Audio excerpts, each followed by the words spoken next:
Assalamualaikum warahmatullahi wabarakatuh. Perkenalkan, nama saya Novita Dewi, NIM saya 86207181500089, Prodi Pendidikan Anak Usia Dini Universitas Pancasakti Kampus D Bekasi. Di sini saya akan memaparkan mengenai statistik dosen pengampu saya, Insinyur Rita Anggraini MPD.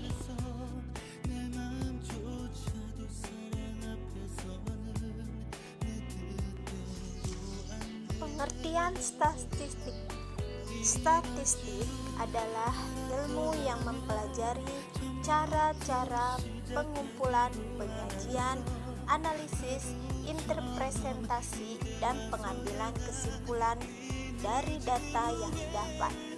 Di bidang farmasi, penerapan ilmu statistika digunakan untuk mempelajari data pengamatan atau pengukuran yang dioleh dari frekuensi kasus-kasus berbagai penggunaan obat penyakit, pemeliharaan, sampai pada pengobatan kesehatan. Data hasil pengamatan atau pengukuran yang dilakukan pada unit contoh terkecil. Hasil tersebut dapat berupa angka, besaran, fakta, gambar, atau pernyataan. Unit contoh terkecil biasanya merupakan individu. Data adalah objek dari statistika. Data yang telah diolah menggunakan statistika akan menghasilkan informasi. Informasi tersebut dapat digunakan atau sebagai bahan dalam pembuatan kebijakan atau sebagai rekomendasi dalam membuat keputusan. Di bawah ini adalah data informasi berbentuk bagan.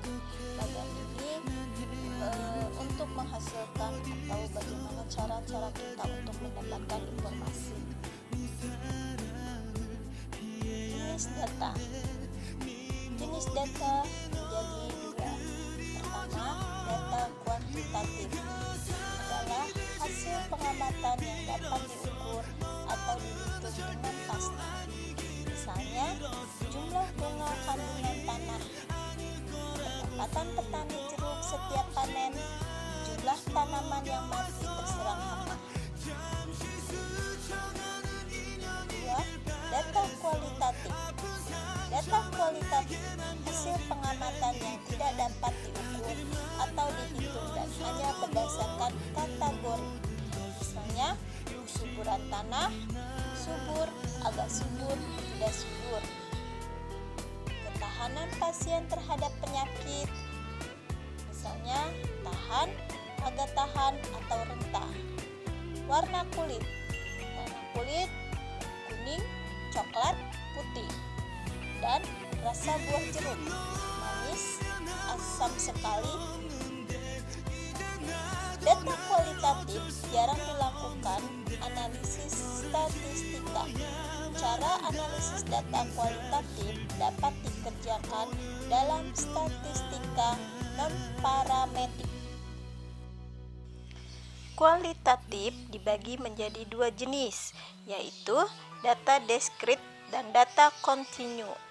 Data diskrit yaitu data yang dapat dikategorikan secara tegas menurut bilangan cacah seperti 0, 1, 2, 3, 4, dan seterusnya.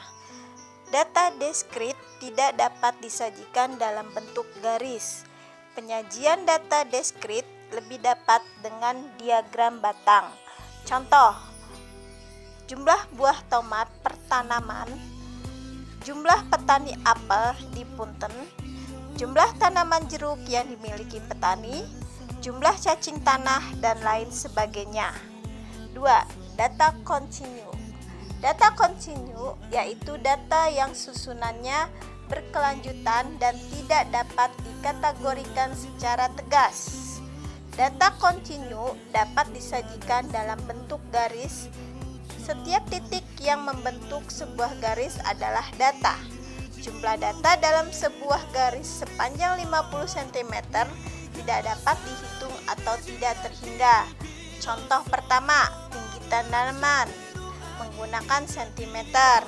Misalnya 10,2 cm, 10,21 cm, 10,3 cm, dan selanjutnya. Hasil panen bawang merah.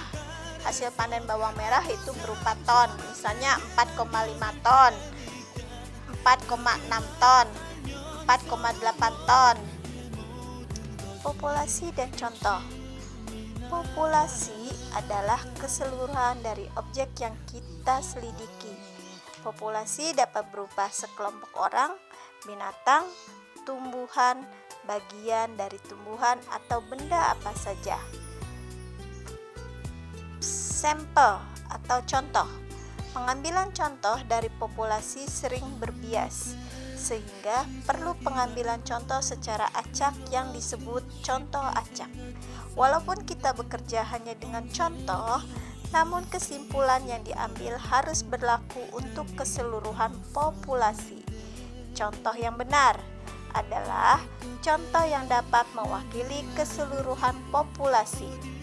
Apabila P adalah populasi rakyat Indonesia, maka N adalah para anggota DPR.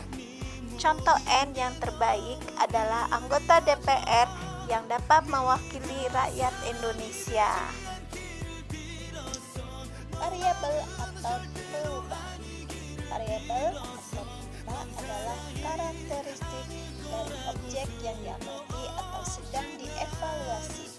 Sebagai contoh, karakteristik pasien seperti umur pasien, jenis kelamin, bobot badan adalah variabel atau perubahan, bukan parameter. Kesalahan istilah sering dilakukan terhadap pengguna variabel dan parameter. Apabila variabel tersebut telah diinterpretasikan dan disimpulkan, maka dapat disebut sebagai parameter.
Variansi dan simpangan baku. Varian dan standar deviasi atau simpangan baku adalah ukuran-ukuran keragaman atau variasi data statistik yang paling sering digunakan. Standar deviasi atau simpangan baku merupakan akar kuadrat dari varian. Oleh karena itu, jika salah satu nilai dari kedua ukuran tersebut diketahui, maka akan diketahui juga nilai ukuran yang lain. Di bawah ini adalah rumus variansi dan simpangan baku. S sama dengan akar kuadrat S pangkat 2.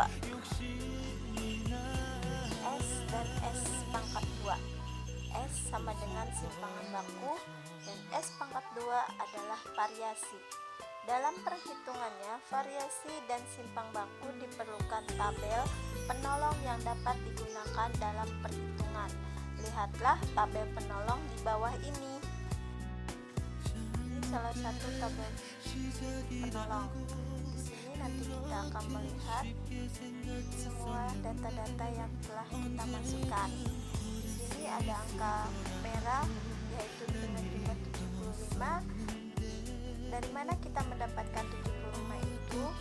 Dari 5 ditambah 10 ditambah 20 ditambah 25 dan ditambah 15. Untuk f.x1 dengan total 2937,5, hasil dari 72,5 ditambah 245 ditambah 690 ditambah 112,5 ditambah 817,5, sehingga hasilnya 2937,5, dan F nya yaitu 9866,67.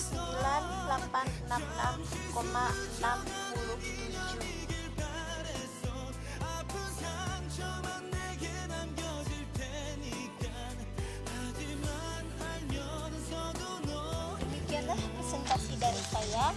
Apabila ada kesalahan, mohon dibukakan pintu maaf yang seluas-luasnya. Wabil taufiq wal hidayah. Assalamualaikum warahmatullahi wabarakatuh.